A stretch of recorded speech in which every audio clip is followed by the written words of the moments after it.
राजनीति से होता हुआ ये आरक्षण अभियान है, जिसमें कोई राजनेता नहीं है, ना कोई राजनीति है, ना कोई राजनीतिक पार्टी है। बिन राज के तरीके से चलता आया है। इस प्रकार इस दिल्ली के यहाँ आने का ये मकसद था। अब आप पूछ सकते हो, आपके मन में जो भी हो। सर, ये पटेल साहब, ये कहा जा रहा है कि कोगरिया साहब से आपके बहुत अच्छे संबंध है।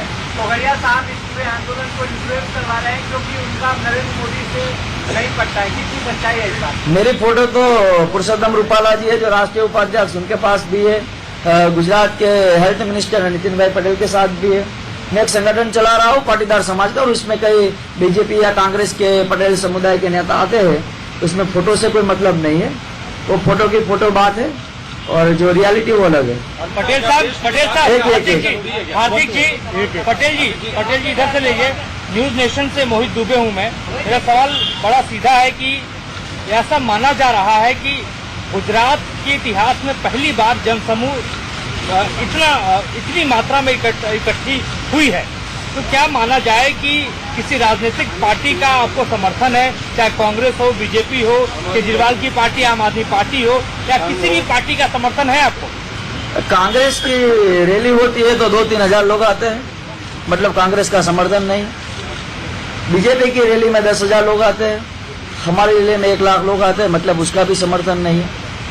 आम आदमी पार्टी तो मतलब गुजरात में है भी नहीं, और आम आदमी पार्टी की बात ही छोड़ दीजिए। हमारे गुजरात में किसी भी पार्टी का सपोर्ट नहीं है। ये 70 लाख पाटीदार युवा है, जो पटेल युवा, उनको ये जरूरत है आरक्षण की। या 2 या 5 लोग आते हैं बाहर, तो लोग मानते कि भाई चलो ये कोई पॉलिटिकल रिव्यू होगा, लेकिन 70 लाख लोग आते हैं तो कोई पॉलिटिकल रिव्यू नहीं होता इसमें। ये सबको इंजेक्शन लगा हुआ है और दर्द हो रहा है, इसलिए सब बाहर आए हैं। जी, इसी से जुड़ा हुआ सवाल है। आपके पास इतना जनसमूह है हार्दिक जी, क्या आप पार्टी बनाएंगे? आने वाले दिनों में चुनाव लड़ेंगे अपने लोगों को हक दिलाने के लिए? हम राजनेता नहीं है और ना ही बनना चाहते हैं। हम तो एक लीडर है, और लीडर तरीके से करना चाहते हैं। हार्दिक पटेल जी, एक सवाल है। आवाज नहीं आ रही।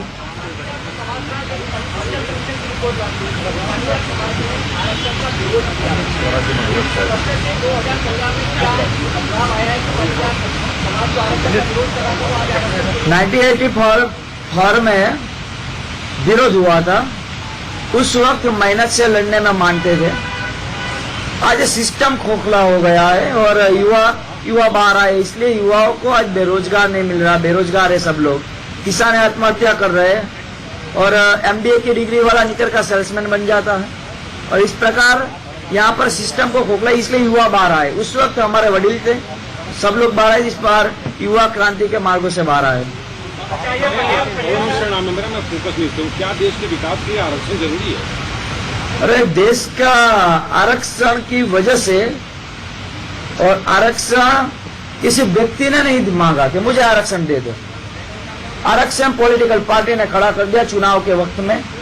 सभी समाज के पहले से 5% का 5 साल या 10 साल का कुछ रखा था कि 10 साल तक ही देना है। आज वो 60 साल से चलता आया है।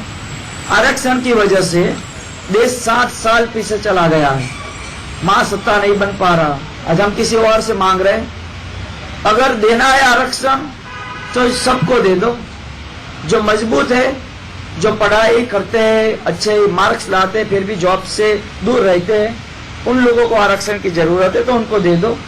जिस दिन इस देश में सही मायने पर आरक्षण का एक ब्लूप्रिंट तैयार होगा, उस दिन हम इस हिंदुस्तान से बहुत ही मजबूताई के पायदान पर इस देश के विकास में सहयोगी बन सकते हैं और इस विश्व की महासत्ता में हिंदुस्तान मेरे तरीके से पहले नंबर पर होगा, दूसरे नंबर पर चीन होगा।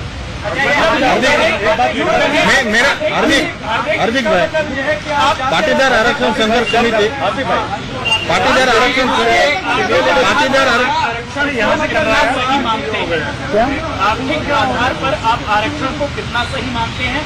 जाति आधारित आरक्षण के क्या आप खिलाफ हैं? आपके कहने का मतलब यही है?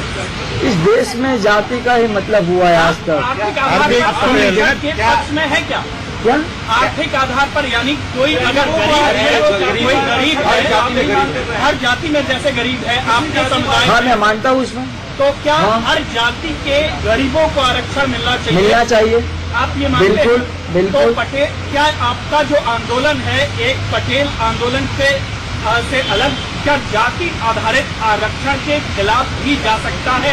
भाई अभी तो हम हमारे समाज जो 5 या 10% लोग जो अमीर है, लेकिन जो 85% लोग जो गरीब है, जो जिसके घर में रात शाम को चूल्हे पे रोटी नहीं चलती, उसके लिए हक की बात है। पूरे समुदाय को ही मांगना पड़ेगा ना उसके लिए। नहीं, यानी आप वो जो 5% है वो सभी जातियों में है।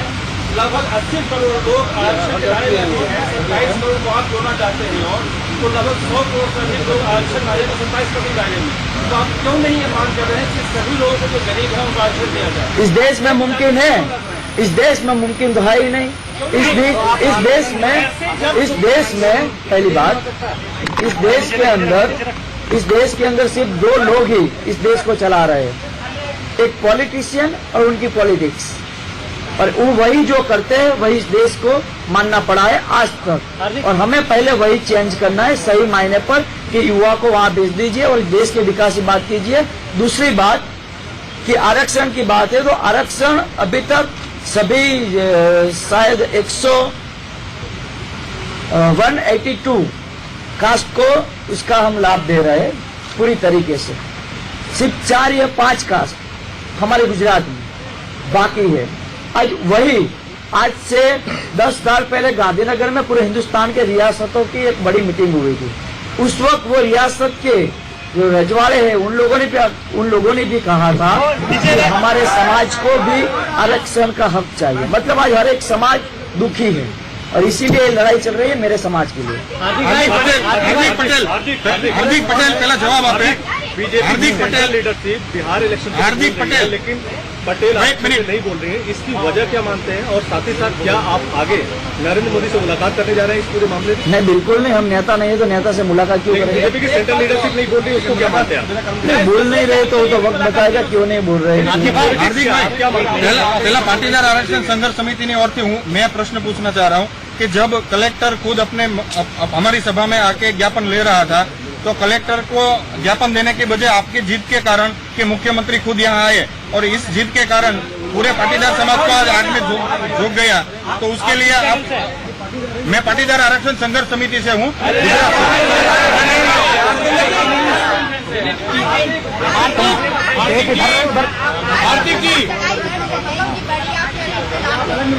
तमाम मुद्दों पर अपना रुख साफ करते हुए